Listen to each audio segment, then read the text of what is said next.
in trouble and so on. You could well have trouble in the derivatives market, which, you could easily extrapolate from what's happening, what we already see. This is another one of those narratives that doesn't hold up to examination. You hear people say, well, the physical longs and silver futures, so COMEX or London Metals Exchange, are massively greater than the amount of silver in the warehouse, and they couldn't possibly meet that demand, and they're going to default. People who sold silver on paper, they're being called, say, hey, deliver the silver. It's like, oh, wait a second. I thought we had a trade here. You want silver? Well, that's different. I got to go find it. So there's enormous demand coming from. In today's market breakdown, speculation from China ignites massive precious metals collapse. Throughout silver's entire trading history, the metal had only risen beyond $40 per ounce during a few short windows before last year.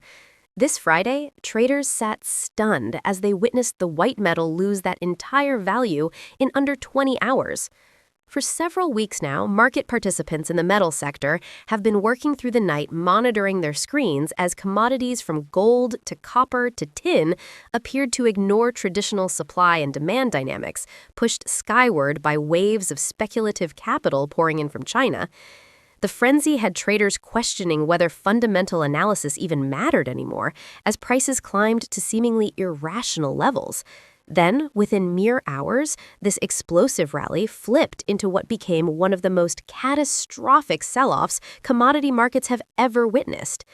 Silver's 26% drop on Friday stands as the largest single-session decline ever recorded, while gold tumbled 9%, marking its worst performance in over a decade. The speed and severity of the collapse caught even seasoned veterans off guard. Copper markets had already been shaken by a sharp jump above $14,500 per ton that collapsed at equal speed, leaving industrial metal traders equally bewildered. The downturn spread as Asian markets opened for a new week, before the metals recovered portions of their losses through choppy trading. Spot gold initially plummeted as much as 4%, while silver sank nearly 12%, before both reversed direction and pushed back up in what can only be described as chaotic price action. So, what's the verdict here? Are we looking at serious market breakdown, or could there be calculated manipulation at play? The wild swings have left many questioning the integrity of price discovery mechanisms. According to Dominic, who leads trading operations at Harris Precious Metals, this episode represents the most extreme volatility he's experienced throughout his entire professional journey, spanning decades. Gold stands for security and reliability, yet movements like these signal the complete opposite and undermine confidence in the market. Don't forget to hit subscribe and enable alerts so you catch every one of our market updates. Now, back to our coverage. What we're dealing with is the twin deficit syndrome. Unless you have an increase in the savings rate, what happens in accounting terms is that a budget deficit becomes reflected in a trade deficit. Now, if what you do is you restrict imports, if you like, as a means of trying to, for whatever reason, you don't like China or you don't like whatever, or you were trying to protect domestic industry, then actually, if you work it through, the consequences of that are higher prices. It must be. And I know, I've read so many economists, who, quite frankly, I don't think deserve the label of economists, who are saying that, well, there's been no inflation from Trump's tariffs so far. Hold on a minute. Don't these guys understand the Cantillon effect? This is something that takes about 18 months, year to 18 months to work through. And I tell you what, we've now got a dollar crisis. We've even got President Trump saying he doesn't mind a lower dollar, which I saw as a headline this morning. And on top of that, you've got all the disruption from, sort of, if you like, the supply chains being disrupted, and at the same time, these extra tariffs. It's going to result in a collapse in the purchasing power of the dollar. It's actually quite simple. So that is additional. I referred earlier to the fact that if you look at commodity prices measured in gold, which over long periods of time should be stable, and they are stable. History has shown that, though there can be ups and downs. So far, what's happened is that because we've been pricing everything in declining dollars without realizing it's the dollars declining, we've seen commodity prices begin to rise, yes, but priced in gold. I actually looked at copper this morning. Copper is priced at around about 15% of its long-term gold value. Now, this implies that copper could easily rise 600%, 700%, just measured in gold terms, let alone in depreciating dollars. This is an extremely serious situation. And if we just digress slightly, this is obviously going to lead to far higher bond yields. It must do, for the reasons that I've stated. What then happens is that you find that businesses, over-indebted businesses, start going bust. You might have banks in trouble, and so on. You could well have trouble in the derivatives market, which you could easily extrapolate from what's happening, what we already see.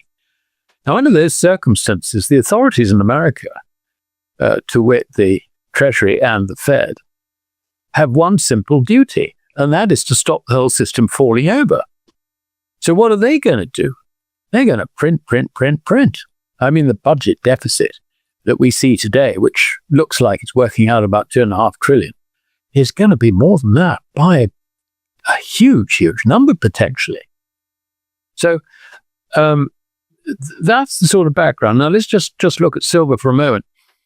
In geopolitical terms, this is interesting because I've been reading, and we mentioned it before we started this interview, that there's just so much silver around. The retail market. People are trying to sell their coins. They're trying to do this. I mean, they're just dumping silver everywhere. All these wonderful high prices, having been disillusioned, if you like, for so long. I can understand that. But the problem, I think, for any intermediary, any bullion dealer, is that there isn't the refining capacity to recycle this stuff. And not only that, but if you look at coins, which have other base metals in them, the recycling process is not a one-off. I mean, you've got to do it several times in order to get pure silver. The margins in this are not all that great. And the refiners just don't have the capacity to take this on. That's why it's all clogging up, if you like, in America and also in Europe. In today's market analysis, silver experiences 30% historic meltdown. Time to buy or time to bail? Silver's scorching hot rally hit the brakes hard on Friday, crashing almost 30% as it briefly tumbled from Thursday's all-time record above $120 down to around $83. The magnitude of this collapse has sent shockwaves throughout the financial community. Silver had rocketed nearly 65% higher just this month and close to 300% across the past year, which left it extremely vulnerable the moment market psychology reversed. Such parabolic moves rarely end well, and this proved no exception. Market watchers identified heavy profit-taking following the excessive climb, intensified by a more restrictive outlook on U.S. monetary policy after Donald Trump revealed his selection of former Federal Reserve Governor Kevin Warsh to take over from Jerome Powell. Warsh has a reputation for being more cautious about lowering borrowing costs, which has boosted the dollar and reduced appetite for assets like precious metals that generate no income. His nomination signals a potential shift toward tighter monetary conditions that could persist for years. Michael Brown from Pepperstone characterized what happened as a wholesale flight of over-leveraged traders, with panic selling escalating as demands for additional collateral swept across trading desks, creating a cascading effect throughout global markets. Bank of America had issued alerts days earlier that valuations had gone too far, calculating silver had climbed roughly 30% beyond what underlying fundamentals would justify. Their warning went largely unheeded in the speculative frenzy. According to Hansen at Saxo Bank, both metals were primed for a sharp reversal, considering how divorced from reality the recent explosion had been, with technical indicators flashing extreme overbought conditions. Tom Price from Panmure Liberum pointed out that mainstream investors with objectives centered on safeguarding wealth are locking in gains, especially given Warsh's expected resistance to substantial monetary loosening. These institutional players tend to move first when they sense trouble brewing. Independent market observer Ross Norman noted that precious metals had rediscovered the pull of fundamentals after weeks of ignoring basic economic principles, while strategist Alice Fox at Macquarie issued warnings that wild swings may continue as enormous institutional positions have flooded into markets too thin and insufficiently liquid to absorb them without causing severe price dislocations. The Treasury was on the Fed by statute. It wasn't like the president said, hey, Treasury Secretary, we want you on the board. By statute, it said the Treasury Secretary had to be on the Fed board. In other words, there was no separation between the executive branch and the Fed. The Federal Reserve was a central bank. It was owned by the banks, but it was serving a purpose. And the Treasury Secretary was on the board. They met, Fed meetings in the early days were in the Treasury building. That was just, tell me there's any separation. But there wasn't intended to be. The idea was the Treasury and the Fed would work together. Then come forward to period 1942 to 1951. Federal Reserve policy was explicitly subordinated to fiscal policy. President Roosevelt wanted low rates to fight World War II, and he got low rates. So basically the White House told the Fed, you keep, I think they kept the 30-year bond around, 3% or maybe a little bit lower, and the intermediate maturities were around 2.5%. But they kept interest rates low on White House orders to fight World War II. Then come forward to 1965, Lyndon Johnson physically assaulted the chairman of the Federal Reserve, William McChesney Martin. He invited him down. He grabbed him and shoved him up against a wall and said, because Martin had just raised interest rates and Johnson didn't want that. Johnson wanted low rates because of the Great Society and the Vietnam War. And inflation was just starting to take off. That extreme inflation that we had in the late 1970s, that started in the 1960s, at a much lower rate, but 65, 66 was when, people started saying, hey, what's up with inflation?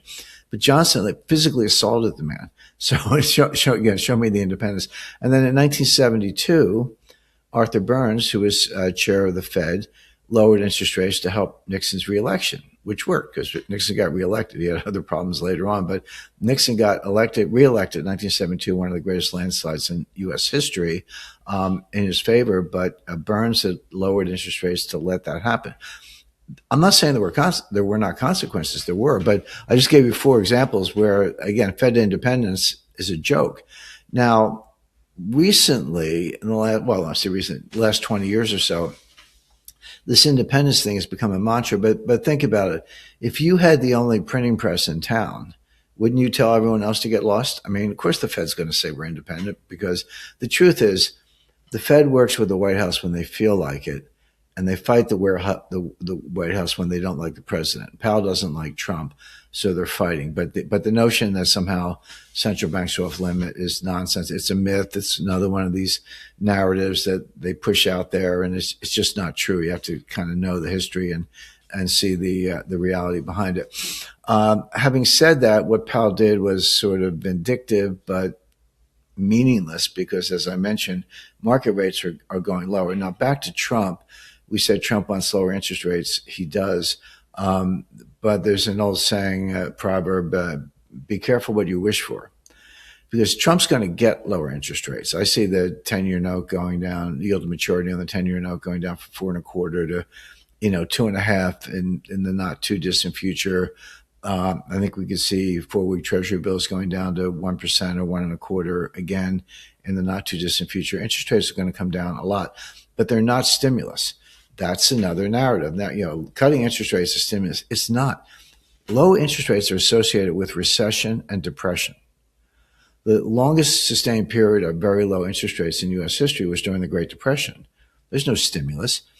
You can't get stimulus from fiscal policy. You can't get stimulus, at least nominal stimulus, from inflation. There are ways to get the economy going, but cutting interest rates is not one of them. Interest rates are more of a lagging indicator. A healthy economy, like a really strong economy, the kind of economy Trump wants, interest rates should be 4 or 5%. That's what a healthy economy looks like. Why would I borrow at 4%? Well, that's because I think I can make 10% and I can leverage my investment 2.5 to 1, and I can get 25% returns on equity, and I'm hiring people and investing in business. That's what a healthy economy looks like. And 4 or 5% interest rates are completely not only compatible with that, but normal. 2% interest rates, 1% interest rate, they're not normal. That's what happens in a recession. So again, I would make the point that Trump's going to get lower interest rates. By the way, a good deal for investors in U.S. Treasury securities. You buy a 10-year note and it goes from the yield goes from 4.25 to 2.5, which I expect. You're going to have very large capital gains on that Treasury note, or you can just hold it and collect a 4.25% yield in a world of 2% interest rates. That's a sweet deal. In 1981, you could have bought a 30-year Treasury note yielding 14%. So you could have sat there from 1981 to what would it be, 2011, collecting 14% the whole time on a Treasury bond. So